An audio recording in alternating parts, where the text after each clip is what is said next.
Hey guys, welcome to another day on the shop. Today we're working on the old Ford Expedition.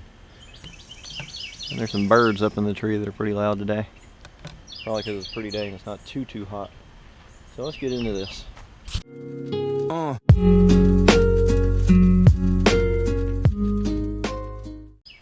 Alright, well, listen to these birds chirp. Yep, here's a 5.4 3-valve.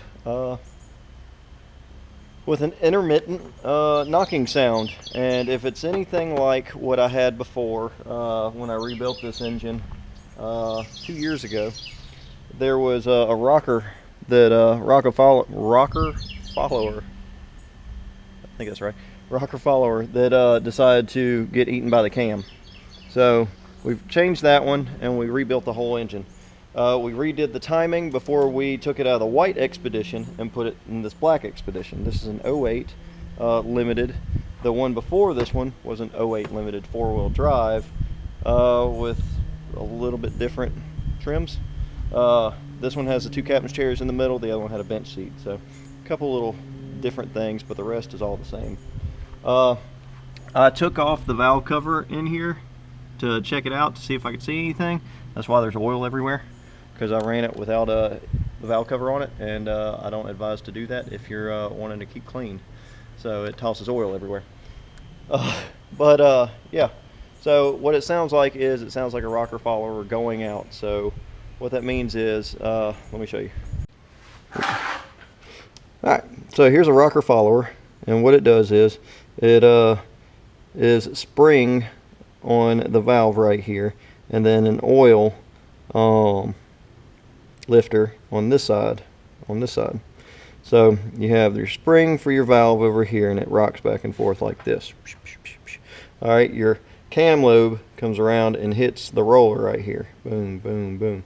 Well, after a while, these rollers can break, and then it starts chewing into the rocker itself.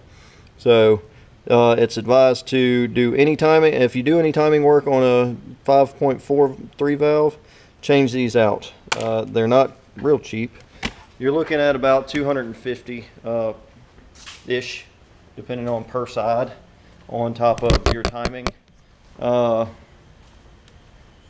setup, which is another 1,000 almost after you get everything, and that's all Ford parts. I went with milling for my replacements because I could not get my Ford parts as cheap as I can get milling, because the guy that sells the Ford parts for the cheapest would only sell 6, and I needed 12 because I'm doing one full side. So here's this, and then also I'll show you one other thing. Alright, so here's a new one, here's the old one. The difference is, look at those oil holes right there, right here on each side. The new one has a smaller hole for better oiling throughout the head, for the phasers and whatnot. So it's a little bit, it's supposed to help it run better and help it run more efficient. So whenever you do go to do the new ones, you need to get the new versions so that you can get better oil flow throughout the head all the way up to your phasers up here. And yeah, it's supposed to help out, continue with better head pressure instead of spraying oil everywhere. But we're going to break all this down. I've done it like 5 times now. This is empty because I had to pull this the hose off for this so that I could remove the valve cover. So what we're going to do is we're going to pop all this off, and then we're going to get to the ignition coils, pull all them off, undo all the wiring, and just set it up on top of the fuel rail right there. And once we do that, we should be able to unbolt all the bolts to the cam cover or valve cover, whatever you want to call it. And I'll show you where all the bolts are and the size and stuff like that. So let's get into this. I'll mention all the tools you need. So I have a set of metric sockets. These are all 3/8. That's all you need, and there's only like 3 sockets you actually need. But I like to have deep and shallow. These are from OLSA Tools, as well as this swivel head ratchet that works amazingly in this job. an extension, a elbow, whatever you want to call it, a swivel. And then this is your 5.4 3-valve spring compressor, so you can get your rocker followers out. The one from Ford's like $130. This is a little Chinese knockoff for $30. So save you $100, and I'll put the link in the description below for it. But yeah, this is really all you need to get into there and start working on this. It does take a little while because oh wait, you do need one more thing. You need an 18 millimeter socket on a big ratchet so you can turn the engine over by hand. Move the cam so that the lobes aren't hitting the rocker followers. So got my big dog, got all this ready. So let's knock this out pretty quick and see if we can get this thing back on the road.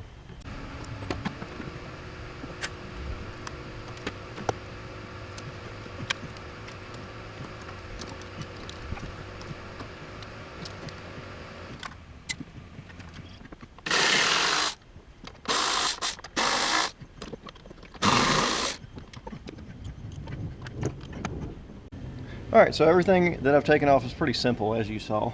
The worm clamp or hose clamp, however you want to call it, for the intake is an 8 millimeter or slotted flathead screwdriver, whatever you want to call that. Then you got all these clips, and then you have 7 millimeter for each of the coils. I think I have a broken coil right here.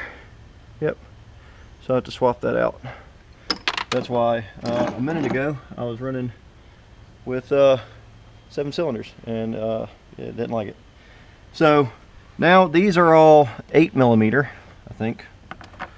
Let's see, 8 millimeter. Yep, all these are 8 millimeter, and there's 1, 2, 3, 4, 5, 6, 7, 8, 9, 10. 1, 2, 3, 4, 6, 7, 8, 9, 10. Yeah, 10. So there's 10 bolts all the way around that. The most difficult is right here where the dipstick is. That's the most difficult one, and the back one's not very easy. And you got to pull the vacuum tube off. And if you've never had your car worked on, then it's going to be bolted down back there in front of the 8th cylinder, or whatever you want to call it, the back cylinder. So this is not that difficult per se. So let's get this valve cover off.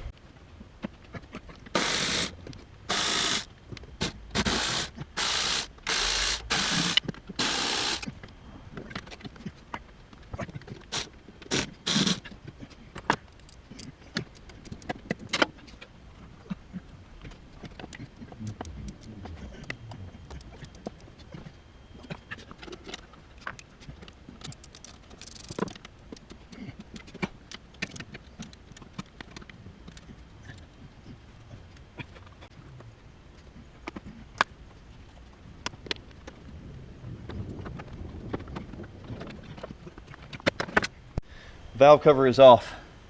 Yes, pain in the butt. And yeah, this thing's leaking a little bit, but as long as it's not going in the engine, I'm good, because we're going to refill everything. Alright, well, another thing I want to show y'all. Extraction wrenches, like this. See those teeth in there? Things are amazing for rounded off, like this, bolts.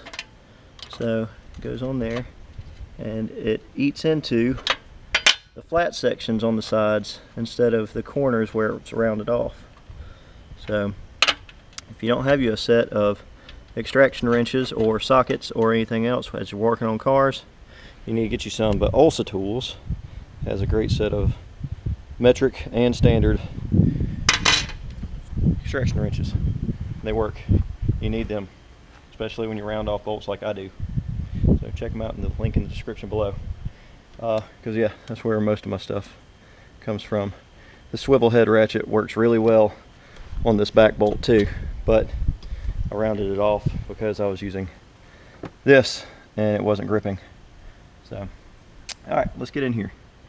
We've got 12 roller followers, and we've got to make sure we pop them all out accordingly and replace them accordingly.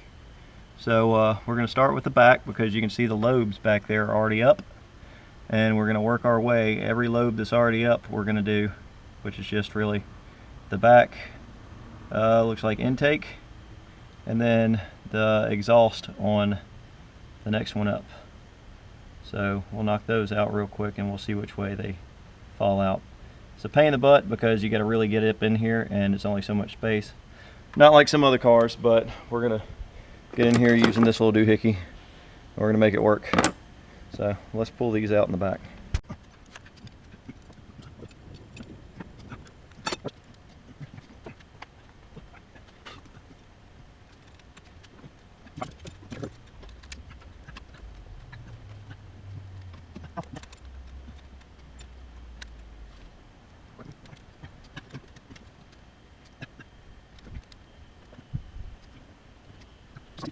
Alright, well, I got frustrated with using the tool, but it works. I'll have to show you how to use it, because I've already finished, because I got so frustrated. I just decided I'm going to finish it. Alright, so you have these pieces. Well, let's see, I'm going to do this. Alright, this piece comes up under the cam, all the way over on the side of the cylinder head. So, it goes all the way up under in the middle of those things to the other side of the head, where it rests these teeth on the other side of the head. Okay?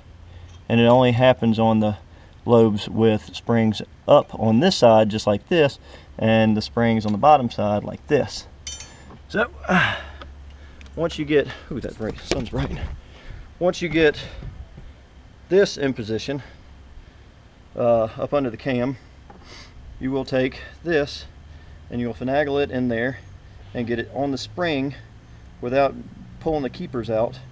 You're going to slide this in here, and then you're going to hand tighten this until this pushes down and pushes that spring down, so you have more area to be able to get the roller follower in. So I did mine. Here they all are. I couldn't find anything wrong with them, but I can't tell you that once they warm up if one actually has a bad section in it. I'm praying that that's my issue, because I don't want to do this again, because this would be the 4th time I've pulled this apart. So if your roller followers are going bad, that's the way to do it.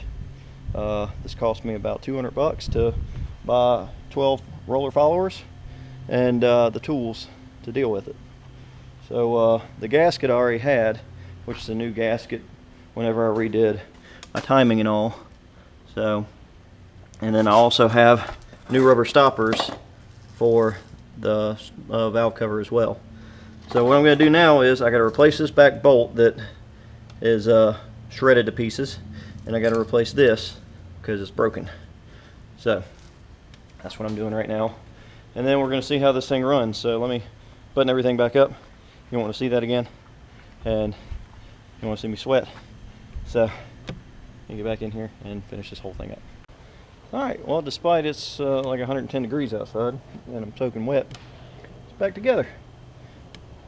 Yeah. So let's just, fingers crossed, what I did fixed it. Because I don't want a bearing bad, because I just replaced everything. And that's my issue, is I just replaced everything. So I'm going to crank this up and see what it does. And hopefully first it starts up good, and then secondly, hopefully I don't hear it ticking. Don't need no ticking. Let's start it up.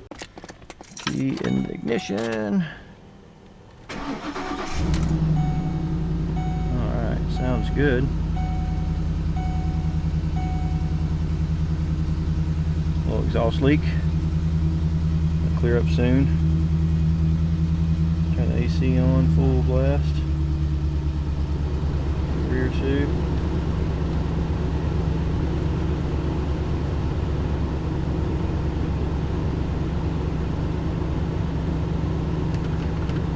Alright. So far it sounds good. Alright.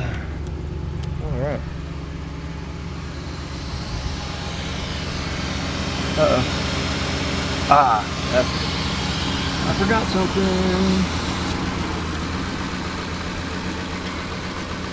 There we go. Now we're gonna burn up some of this oil that's all over the place. So let's handle that. All right, well, I found something out. It's my torque converter going out. Sounds like the lower end, same thing my other one sounded like whenever I went to replacing stuff on top. But I didn't replace anything on top last time. I just replaced everything in the motor because I figured, why not? It had 180,000 miles already digging in, might as well. This time we handled the other top end. Now later I'll just handle the other side, which is another 200 bucks, and it should foolproof this engine. But yeah, the sound, I don't know if y'all heard it. Let me crank it back up. It sounds like almost rod knock, but it is the torque converter. So, because it really doesn't change sounds too much whenever I rev it. It doesn't make sounds when I rev it. So upper RPMs, it doesn't make a sound like that. Lower, yes. So hopefully this video helped you out. At least change the roller followers and move on to the next thing. So I'm gonna buy a torque converter, and then we'll have a video of replacing a torque converter on a expedition. So, yep. But I want to thank you for joining into another episode of the shop, and hopefully this helped you. If it did, give it a like. If it didn't, just leave a comment and tell me what's up. So check out Teespring and all the other social media platforms and whatnot. We have a Patreon down below. The tools you saw in this will be down below as well. So thank you again, and until next time.